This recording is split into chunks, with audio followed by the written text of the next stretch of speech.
Okay, let's unpack this. Imagine the scene. It is November 16th, 1964. Right. It's a Monday night, exactly 9:00 p.m. We are in Elmira, New York.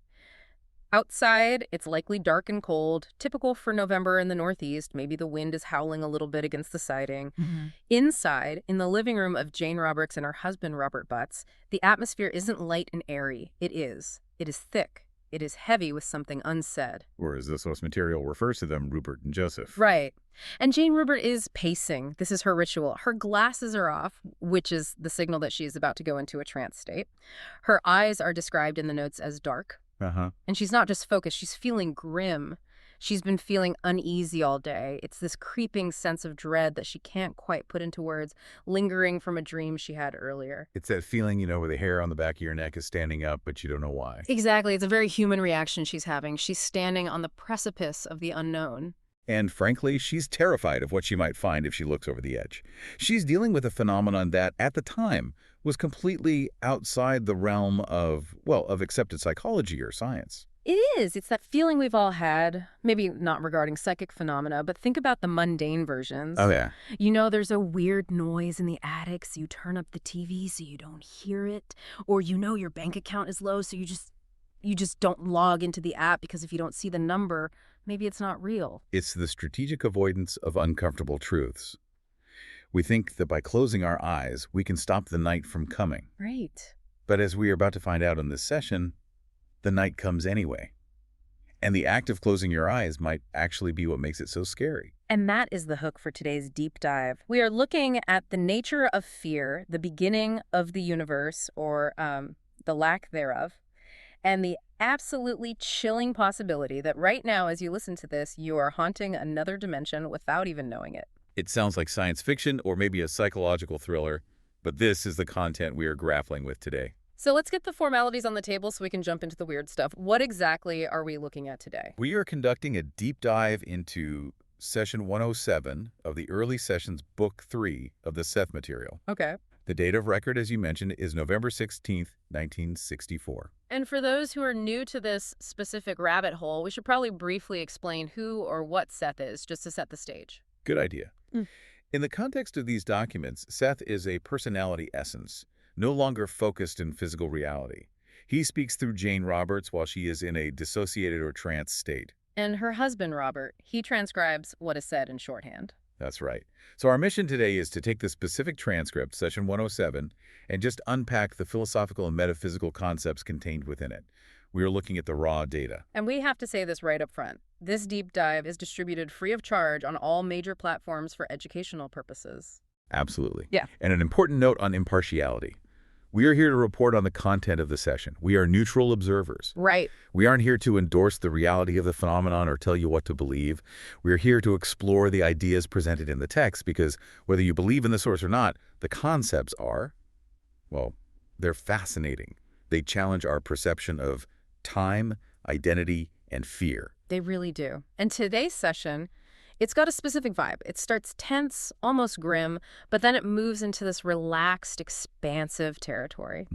There is even some surprising humor in here about the absolute absurdity of existence. It balances that grim mood Jane was feeling with some very expansive, almost playful, cosmological ideas. It's a real roller coaster. So let's unpack this. Segment 1. Facing the night. Let's go back to that grim feeling Jane had. It's crucial to understanding the opening of the session. She was trying to censure her abilities. That's the specific word used in the note. She only wanted to see sunlight. She basically wanted to filter the psychic data, so she only got the happy, fluffy stuff. She was blocking out anything that felt dark. Which is a very natural defense mechanism. The ego wants safety. Of course. It wants continuity. It wants to know that everything is okay.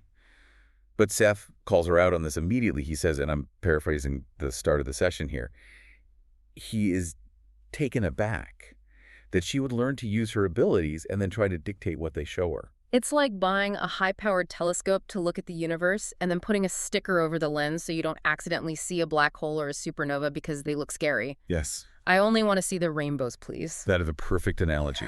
You want the tool, but you don't want the truth that the tool reveals. Seth uses a poetic metaphor here to explain why this is a mistake. He says, you cannot deny the normal coming of night by refusing to face it. I love that line. It feels very stoic. It's just undeniable. It continues. Hmm. And closing the outer eyes would only result in those very characteristics of night which the self tried to avoid. Wait, let's dig into that. Result in those very characteristics. He's saying that by squeezing your eyes shut, you're actually creating the darkness you're afraid of. Precisely. Think about the physical act. If you stand in a room that is dim, you can still see shapes. You can navigate. You can see the furniture, the outline of the door. Right. But if you squeeze your eyes shut because you are afraid of the dimness, you become blind. You create a total personal darkness. And Seth goes deeper.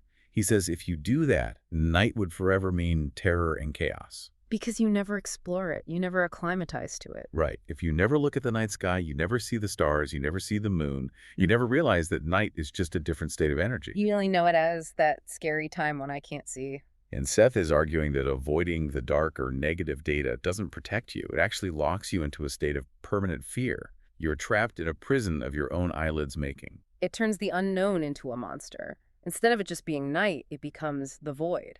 And this leads to the core of Jane's fear. Why was she feeling grim? Why was she trying to filter the information? Seth identifies it as the ego's fear of destruction, the ultimate fear. The fear of death. Yes. And this is where the irony just drips off the page. I found this part so logically satisfying. It really is. It's a philosophical trap that Seth sets for her fear. Jane is afraid of death. She's afraid of information about mortality or non-existence. But who is giving her this information? A personality who is, by definition, dead, or rather, non-physical. Seth points this out with logic that is hard to argue with within the context of the session. He basically says, look at me. Right. He says the very fact that he is communicating a personality without a physical body, dictating a book to her husband, is proof that death is much more than an ending. He says the information itself is proof. It's a beautiful loop. Jane is scared of the message, but the medium is the message. So the fact that the conversation is even happening proves that the thing she fears, total annihilation, doesn't exist. If death were the end, Seth wouldn't be talking. He couldn't be. It's like being afraid of drowning while a fish is talking to you and explaining how to breathe underwater. Huh. You're panicking about the water, and the fish is saying, hey, I'm swimming right here, it's fine. That's a vivid way to put it. But yes, Seth argues that if this information comes from a personality no longer in physical form, then surely this is an indication that death is but entrance into another dimension. So the fear is illogical. To the intellect, yes. But to the ego, which is rooted in physical survival, it's still very real. The ego clings to the body because that's all it knows. Right. Seth is trying to get Jane, and by extension, us, to see that barriers are not barriers. These are doorways. Exactly. He says, Ruburt would wish to close himself off from beneficial knowledge and from the kind of exploration which in itself expands and opens barriers that are not really barriers but doorways. I think that's a key takeaway for anyone listening who loves learning but sometimes feels overwhelmed by heavy topics. The scary stuff is often just a door you haven't opened yet. And once you open it, it's just another room. It's not terror and chaos anymore. It's just geography. It's just new territory to map. Speaking of geography, let's pivot to segment 2. Because the session moves from this psychological pep talk into some heavy-duty cosmology. It does. And this is where we get the cosmic joke. This is one of my favorite parts of the session because it addresses a question that humanity has asked since we could speak.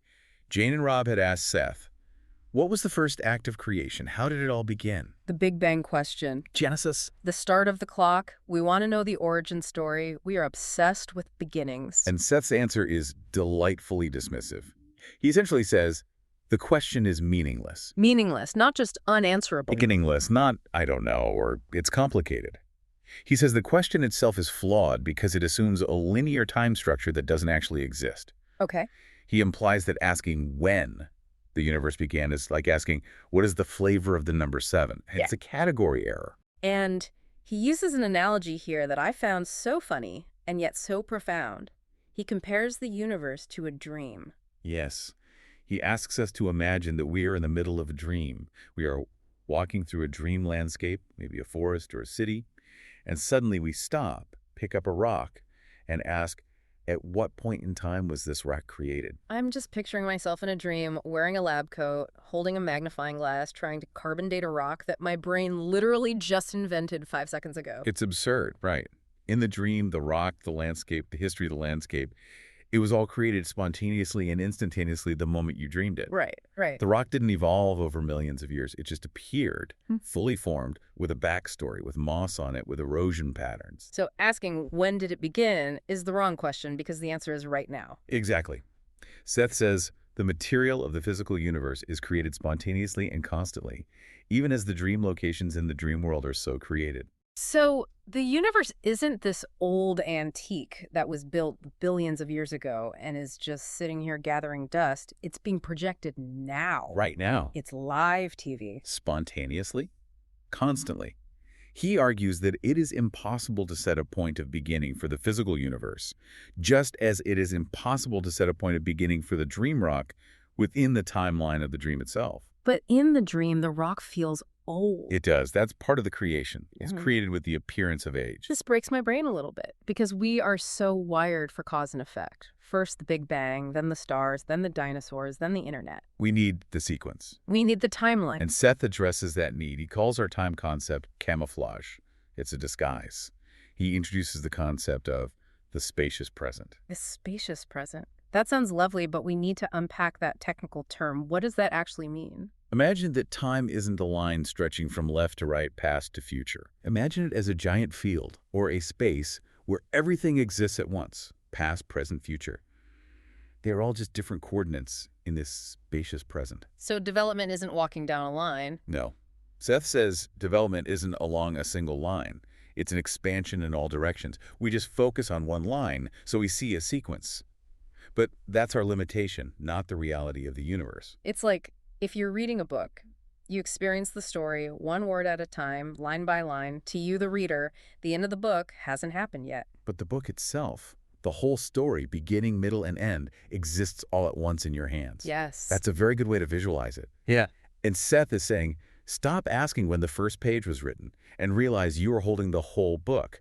The beginning is just page 1, but page 1 exists at the same time as page 300 in the physical object of the book. That is wild. It makes you rethink everything about history. History isn't gone. It's just over there. Exactly. In the spacious present, past is just a different location. This segues perfectly into segment 3 because Seth starts talking about how this spacious present connects our waking life and our dream life. This is the bleed through. Right. We tend to think of dreams as these little isolated movies that play in our heads while we sleep. We think they are contained. Then we wake up and real life resumes. And Seth flips that. He says there is a mutual interaction. It's not a one-way street. We don't just have dreams. We go there. We travel. Yeah. He mentions that there is a give and take. What does he mean by that? He says the self returns from the dream world with knowledge that the physical self doesn't have. This knowledge is stored in the subconscious. So we are moonlighting. We have a night job. Essentially, the dream world is described in this session as being uncamouflaged experience. It's closer to the true nature of reality than our physical world is. So when we dream, we are actually stepping closer to the source. That's the idea. Yeah. And when we wake up, we bring that data back, even if our conscious ego forgets it. The subconscious remembers. Why do they seem so separate then? Why does waking up feel like snapping back into a totally different world? Why don't I remember my night job? Seth says it's a barrier of perception. It's a limitation of focus. He says it is nearly impossible to dwell within both simultaneously. Ah, We just aren't evolved enough yet or practiced enough to hold both channels open at the same time. it's like trying to watch 2 TV channels on the same screen. You just get static. You can't process the plot of both movies at once. Or you have to flip back and forth. You focus on one and the other fades. And speaking of the difficulty of straddling two worlds, there is this very human moment in the session notes that illustrates this perfectly. The coughing spell. I read that and laughed out loud. Yes. Here we have this profound metaphysical lecture about the nature of time, creation, and the spacious present. And suddenly the transcription stops because Rob, the note-taker, chokes on a sip of milk. It's so grounding. Here's Jane, deep in a trance, channeling a non-physical entity, eyes dark, voice changed, and her husband is coughing his lungs out in the corner because he swallowed his milk wrong. It's so painfully domestic. It really is. And Seth notes it. Jane pauses. The session notes say she waited quietly. And later, Jane explains that she felt suspended. She couldn't just snap out of the trance to help him, But she couldn't continue the dictation either. It's a real-time example of that difficulty of focus. She was caught between the dimensions. Exactly. She was in the spacious present with Seth, but her husband was having a very linear time problem with a glass of milk. Precisely. It highlights that while these dimensions interact, operating in both effectively is a physical and psychic challenge. It requires a flexibility of consciousness that Jane was just learning to master. Okay, so we've covered fear, we've covered the fake nature of time, and we've covered dreams. Now we get to the part of the outline that I've been waiting for. Segment 4. The chilling truth. This is where the session takes a turn that I think justifies the deep dive label. This is the heavy stuff. This is the part that keeps you up at night. Seth claims, and I want to make sure I get this right because it sounds insane, that we exist in other dimensions right now, but we don't know it. That is correct.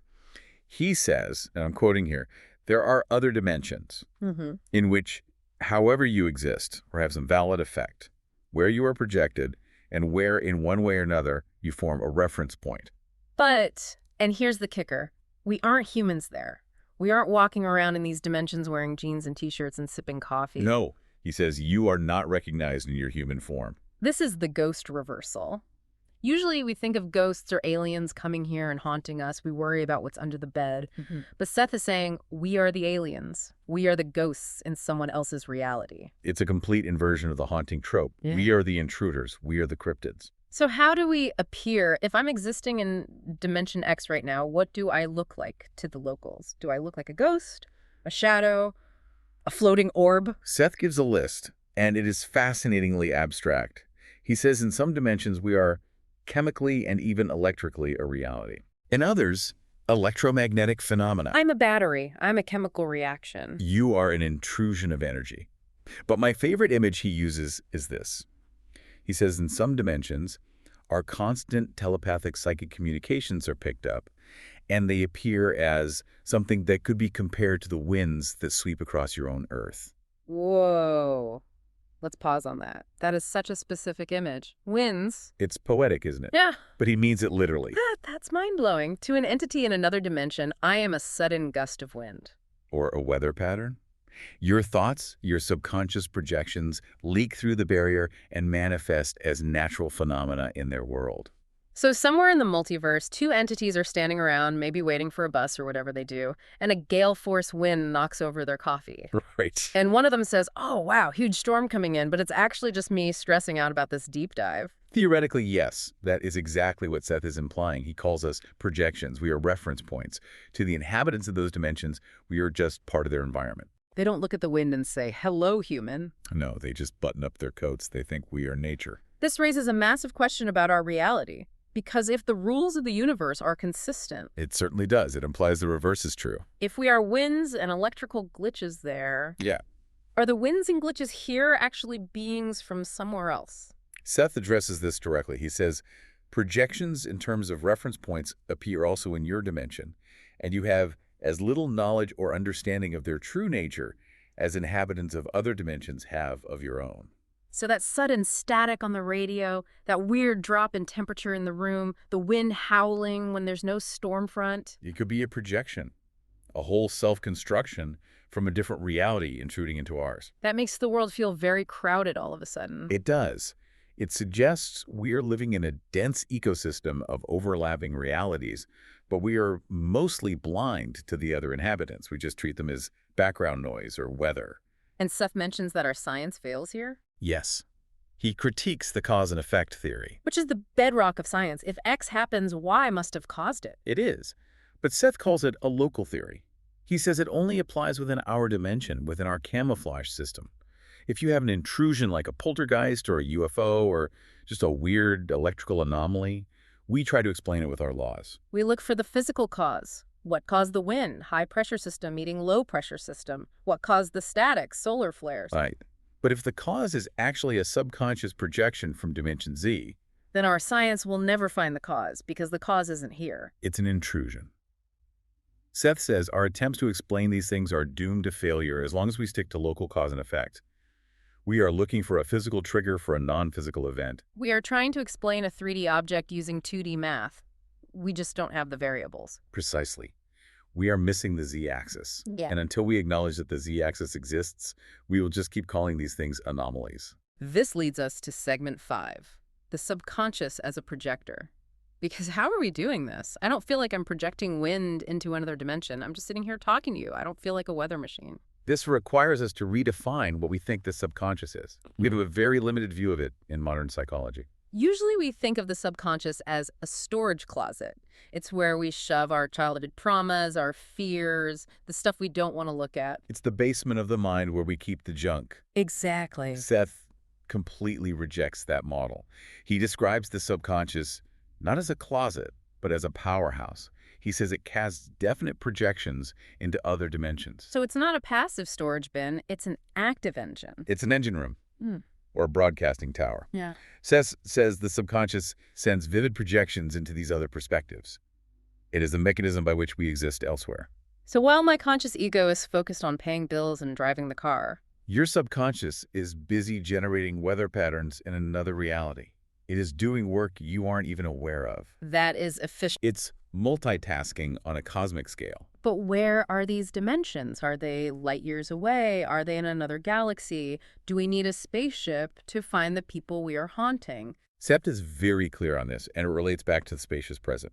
It is not about distance. He says it is not space that separates, it is the focus and the form of energy. The illusion of space. Right. He says in space, many perspectives occur together. This goes back to the radio analogy. Exactly. You can have 100 radio stations filling the same room at the same time. They're all occupying the same space, but they don't interfere with each other because they're on different frequencies. Unless you have a cheap radio and you get that bleed through. Which is exactly what we're talking about. We are the bleed-through. Our subconscious is broadcasting on multiple frequencies at once. We are tuned into Earth Reality 101, but our signal is leaking into Dimension X. So other dimensions aren't out there. They are right here, just Yeah. tuned differently. Yes. Seth says, it is not space that separates. It's a matter of focus.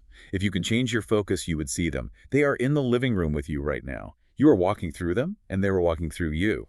This is a lot to take in. It changed the feeling of the room. And I think Jane felt that too during the session. She was dealing with this heavy influx of data. She was. And that brings us to segment 6, reassurance and integration. Because remember, this whole session started with Jane feeling grim, dark, and fearful. Seth circles back to her at the end. He doesn't just leave her hanging with these cosmic bombshells. He does. And the tone shifts from this high-level academic cosmology to something very gentle and personal. What does he tell her?